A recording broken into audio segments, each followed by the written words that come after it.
Well, welcome everybody. I'm excited to be back in front of the camera with Dave McComb. Dave, we've tried to line this up. Our schedules miss each other or cross over, and so I'm happy to be able to connect with you because there's a lot happening kind of in the travel world. We've been in crazy up and down travel with death rate increases, and a lot's happening over the last 18 months. So thanks for connecting. Yeah, hey, great to see you again, and good to get connected. And I know both of us have been pretty busy, even though it's summer. We're trying to, get a little free time there. Everybody deserves it after being locked down, and hopefully we don't go back to that again. That is absolutely correct. Yes, hopefully. Oh man. So, well, tell me a little bit about what's going on in your world with Inman, and then the travel plan by Inman. Yeah, sure. Well, interestingly enough, some of the airlines are starting to draw back again on their customer service reps. And people that have traveled around the summer have probably gotten a taste of it by trying to make a reservation for a flight. And if you're not like of the highest status on an airline, you've been waiting on hold for either questions answered or making the flight arrangements itself for 2 and 3 hours. Sometimes you have to press that thing. If you want somebody to call you back, press 1. And then it's 2-3 hours later, and then you're doing something else. And anyway, so yeah, that's a big deal. We have heard of many airline customer service representatives being laid off. Good thing for us. We're looking to hire, so maybe there'll be some fits there for us. And our job is to help funeral directors make this transfer of a loved one home for ceremony go as smooth as possible. And we are hiring if we can keep funeral directors from being on that hold thing for 2-3 hours, rather than that be on a call with us for a pretty short period of time, and then we'll go to work for you.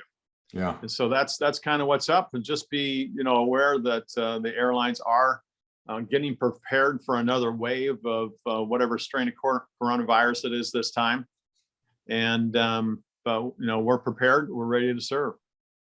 I love it. I love it. It's I've heard a number of stories of people that travel and have been stuck in places where they've now had experience of death and have to get back. So I imagine that you guys are staying very busy, and I mean, saving 2 to 3 hours of time per ship out for a funeral home is you add that up, that's a lot of time that a firm can save by utilizing your services. So it's pretty fantastic. Sure. You were telling me about some new things that are happening with your travel plan. You want to touch on that? Yeah, our travel plan growth continues. Funeral directors are, learning that adding this on to a sale of a pre-need plan, yields them some extra margin that they otherwise would not have had, makes them look good to their client, because this thing transfers somebody back to their funeral home to perform the services, not in a casket. It keeps their body there in a shipping container rather than a casket, so they have that opportunity to make that revenue. And we're going to continue to make that grow. We've added a feature to the background of the travel plan, and it's called CLIP. It's contractual liability insurance protection, and it just gives another layer of protection for the funeral director, the seller, even us, the travel plan people, and let that liability be downloaded to the financial professionals. And so that's where we've decided to go with this. We think it's a good move. It's just one of those things. As the owner of this company, you think about the thousands of people that are out there with travel plans, and you don't want to have that liability over your head. The funeral director doesn't. So we've downloaded this liability, and it works for everybody. I love it. I love it. It sounds fantastic. And so I want to wrap up with this. I love to ask you, because you're one of the brilliant minds in this profession. And I kind of ask this question every time we do one of these videos. Like, what do you see on the horizon for funeral service right now, either short term or long term? Well, one of the things I'm not liking is there's not enough people, not enough funeral directors out there to be able to serve the families that are there. I'm on a Facebook feed right now, and I'm hearing more and more funeral homes having to turn down clients. And if you're a funeral home that has to turn down a client, that's got to be gut wrenching. I know for me, as a funeral director, that would be gut wrenching for me. And I hope everybody is just always actively recruiting funeral directors, even if you don't need anybody now. I would get out ahead of it and be looking for them just in case you have somebody to leave, or if we have another wave that pushes up the death rate. But we have to be prepared. We can't let consumers have to be bounced around and say, hey, no, we don't have any time for you. We don't have a funeral director available for 4 days.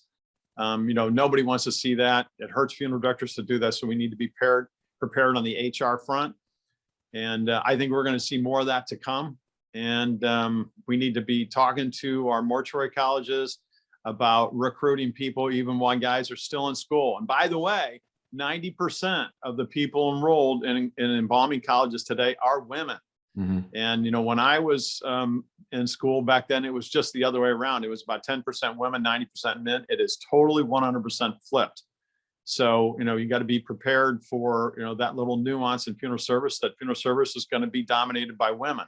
And I think that's A-okay. Mm-hmm. Anybody's fine for it, but, some people would rather be served by a woman than a man. And, everybody's different. And so I'm not sure this is a bad thing for funeral service, but we need to be prepared for that nuance. Absolutely. I love it. I love to get your insight. You've been around this game and seen it all for a long time and have a lot of wisdom. So I appreciate you carving out the time from being grandpa, from being owner, from all the things to hang out and chat a little bit. So thank you for that. Yeah. Hey, the grandpa thing is awesome. Everybody ought to try it. Yeah, I love it. I love it. Well, good. Thank you so much, Dave. All right. And we'll look forward to connecting again soon. Ryan, you take care. Have a great summer. Thanks. You Fall. too. All right. Bye.